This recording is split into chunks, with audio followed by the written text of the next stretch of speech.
औज़ु बिल्लाहि मिनश शैतानिर रजीम बिस्मिल्लाहिर रहमानिर रहीम। अल्लाह जल्ल शानहू दे नाम दे नाल अल्हम्दुलिल्लाहि रब्बिल आलमीन वल आक़िबातुल मुत्तकीन अस्सलातु वस्सलामु अला रसूलिल करीम। दोस्तों अस्सलामु अलैकुम। डॉक्टर नसीर कालम हाज़िर CNP न्यूज़ तो। दोस्तों एक वाक़या मैनूं याद आ गया। साडे चौधरी नवाज वर्गा एक बंदा सी, सीधा जिहा बंदा सी। वो किसी मेले ते गया, सर्दियां दे दिन सी, मेला लगा सी। उत्थे उहदा कंबल जिहड़ा सी रखिया उन्हें ते ओह जरा दाएं बाएं होए ते चोरी हो गया, कोई चुक के लै गया। बाद जिस वेले आके उन्हें वेख्या तो उन्हें कहा लै भी आ काम तो खराब हो गया, चोरी हो गया, मैनू तो मेला महंगा ही पिया। नवाज नूं किसी ने पुछया बई नवाज साहब फिर मेला कैसा? उन्होंने कहा मेला काहदा सी, वो तो मेरा कंबल चोरी करन दा तमाशा सी, एक कंबल चोरी हो गया, गल मुक गई। कल जिहड़ा लाहौर दे विच जलसा जुलूस इकट्ठ कीता वे ना PTI ने, एक्चुअली उहदी सारी सूरत हाल सिर्फ एक भगौड़े नूं सैनट दा टिकट देण वास्ते गंडा साहब ने सारी कार्रवाई की है, जिहदा कोई मकसद भी नहीं सी, जिहदा कोई मतलब भी नहीं सी, जिहदा कोई पार्टी नूं फायदा ना इमरान खान नूं फायदा। ये सिर्फ इन्होंने बाजे खाजे माजे करने वास्ते, मौज मेला करने वास्ते उत्थे जनाब लाहौर इकट्ठे होए ने ते जाके एवें तमाशा कीता। 2 दिन उत्थे रहे, सैरो तफरीयां कीतियां, खाधे पीते ते ओह पंजाबी कहंदे ना कि आम कहानी आ, कहंदे हुंदे ने कि खाधा पीता ते कप तोड़िया ते गिलास तोड़िया ते 8 ने ਇਹੋ ਕੰਮ करके आए ने। हुण कहंदे ने एक कहंदा कि ਅਸੀਂ अगस्त च आज़ाद करवा लेना वा अपने इमरान खान साहब ने, दूसरा कहंदा मैं 9 महीने च अगर ना करवावां ते मेरा नाम ही बदल दिओ, तीसरा कहंदा कि 9 महीने च ਅਸੀਂ आज़ाद करवा लेना ते नहीं ते मेरी सियासत छड़ दिओ। बंदा इन्हां नाल की करे ते इन्हां दे नाल ना की करे इन्हां दी कोई एक गल होवे तो कोई समझ आवे ते करदे की ने ते कहंदे की ने। हकीकत ये आ ये जिन्ने ने सब फ्रॉड कर रहे हैं। इमरान खान आ इन्हां च एक भी बंदा सिंसीयर नहीं है, और जिहड़ा कोई सिंसीयर है उन्होंने ये लागे नहीं लगन दिंदे। यानी सारा तमाशा इन्होंने जिहड़ा मेला लाया ना, ये कंबल चोरी करने वास्ते लाया कि इमरान खान किते बाहर ना आ जाए। इन्हां दी मौजां लगियां, इमरान खान नाम दे वोट मिल गए, इमरान खान के नाम की हुकूमत बन गई KPK च। ये जनाब मौजां करन डे ने, ये अपने प्रोटोकॉल लैन डे ने, सैरो तफरीयां कर रहे हैं, बजट वंड रहे हैं, बजट खा रहे हैं, मौजां हो रही ने। लेकिन वो बेचारा जिहदे नां ते सब कुछ होया, जिहदे नां ते सारा मंडा मंडा मिलदा पिया, वो बेचारा जेल च अंदर बैठा। और जिन्नी इन्हां दी है बाहर समझ लो कि वड्डे वड्डे जिन्ने फर्स्ट लाइन सैकंड लाइन जिहड़ी है ना लीडरशिप, वो सारे दे सारे इक्को लाइन ते चल रहे हैं। इमरान खान बाहर ना ही आवे तो बेहतर आ, क्योंकि जिन्ना चिर तक वो अंदर आ इन्हां दा दाद अप्पा चली जाना। जदों वो बाहर आ गया इन्हां दा दाद अप्पा इन्हां नूं किन्ने सुणना, ना 3 च होने ना 13 च होने ने।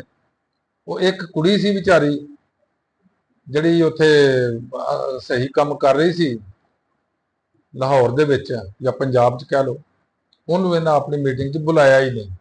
इस वास्ते नहीं बुलाया कि वह आके कोई नवा कट्टा ना खोल दे इन्हां दे अगे, ये की करदे फिरदे ने। अच्छा बड़ी अजीबो गरीब खिचड़ी बनी अद च कि जिहड़े सिंसीयर बंदे सी ना इमरान खान आ वो सारे ही अंदर ने, या उन्हां सारिआं नूं हरा दिता गया।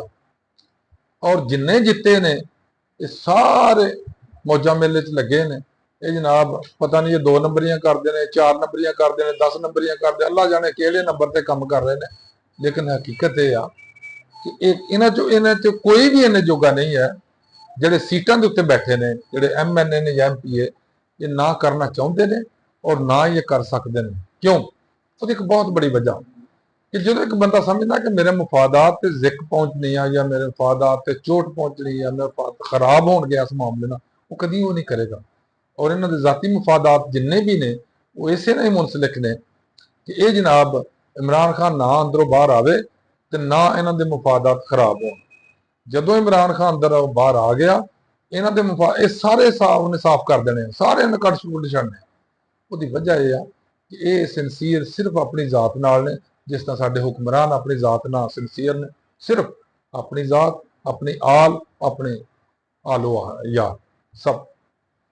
ਇਸ ਵਾਸਤੇ ਇਹਨਾਂ ਨੂੰ ਕੋਈ ਦਿਲਚਸਪੀ ਨਹੀਂ ਰਹਿ ਗਿਆ ਅੱਗੇ ਇਹਨਾਂ ਇਤਜਾਜ ਕੀ ਕਰਨਾ ਤੇ ਨਾ ਕੀ ਕਰਨਾ।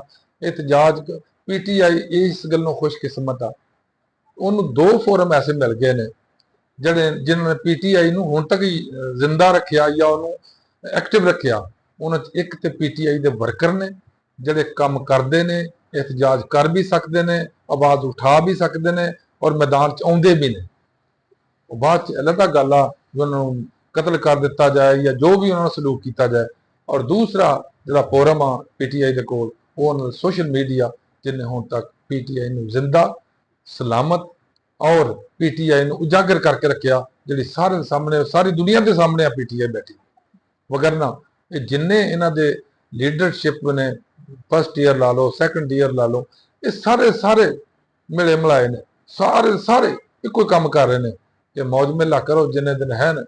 ਇਮਰਾਨ ਖਾਨ ਨੂੰ ਅੰਦਰੋਂ ਬਾਹਰ ਨਾ ਆਉਣ ਦਿਓ, ਕਿਉਂਕਿ ਜਦੋਂ ਉਹ ਆ ਗਿਆ ਸਾਡੀ ਦਾਲ ਰੋਟੀ ਬੰਦ ਹੋ ਜਾਣੀ ਆ। ਤੇ ਇਹਨਾਂ ਨੇ ਨਾ ਉਹਨੂੰ ਅੰਦਰੋਂ ਬਾਹਰ ਆਉਣ ਦੇਣਾ, ਨਾ ਇਹਨਾਂ ਕੋਈ ਇhtਜਾਜ ਕਰਨਾ, ਨਾ ਕੋਈ ਇhtਜਾਜ ਇਹਨਾਂ ਕੋ ਹੋਣਾ। ਔਰ ਸਭ ਤੋਂ ਅਹਿਮ ਜਿਹੜੀ ਗੱਲ ਆ ਕਿ ਇਹਨਾਂ ਤੇ ਪੀਟੀਆਈ ਦਾ ਵਰਕਰ ਕੋਈ ਵੀ ਇਤਬਾਰ ਕਰਨ ਨੂੰ ਤਿਆਰ ਨਹੀਂ ਹੈ।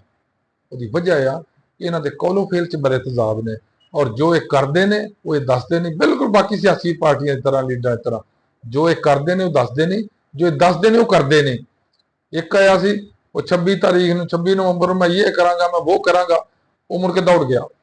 ਉਸ ਤੋਂ ਪਹਿਲੇ 2 ਮਹੀਨੇ ਆਇਆ ਸੀ, ਉਹ ਕਹਿੰਦਾ ਮੈਂ ਪਹਾੜਾਂ 'ਚ ਹੋ ਕੇ ਇਧਰੋਂ ਦੀ ਹੋ ਗਿਆ, ਇਧਰੋਂ ਦੀ ਉਹ ਤੂੰ ਵਜ਼ੀਰੇ ਆਲਾ ਹੈ, ਤੂੰ ਲੋਕਾਂ ਨੂੰ ਤੇ ਦਾਅਵੇ ਕਰਨਾ ਹੈ ਬੜੇ ਦਲੇਰੀ ਦੇ। ਤੇ ਪਠਾਨ ਤੇ ਵੈਸੇ ਵੀ ਮਾਸ਼ਾਅੱਲਾ ਦਲੇਰ ਹੁੰਦੇ ਨੇ, ਏਡੇ ਦਲੇਰ ਹੁੰਦੇ ਨੇ ਕਿ ਨਵਾਜ਼ ਸ਼ਰੀਫ ਸਾਹਿਬ ਇੱਕ ਦਿਨ ਫਰਮਾਇਆ ਸੀ ਕਿ ਸਾਰੇ ਪਾਗਲ ਨੇ ਪਠਾਨ।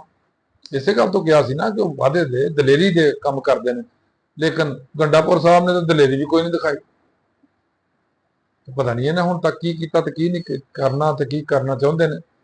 ਬਾਹਰ ਮੈਂ ਜੋ ਅਸੈਸ ਕਰ ਰਿਹਾ ਜਾਂ ਜੋ ਮੈਂ ਦੇਖ ਰਿਹਾ ਜਾਂ ਜੋ ਮੇਰੀ ਸਮਝ ਆ ਰਹੀ ਆ ਉਹ ਇਹੀ ਆ ਕਿ ਪੀਟੀਆਈ ਦਾ ਦੁਸ਼ਮਣ ਸ਼ਾਇਦ ਹੋਰ ਕੋਈ ਹੈ ਜਾਂ ਨਹੀਂ ਹੈ, ਉਹਨੂੰ ਛੱਡ ਦਿਓ ਸਾਰਾ।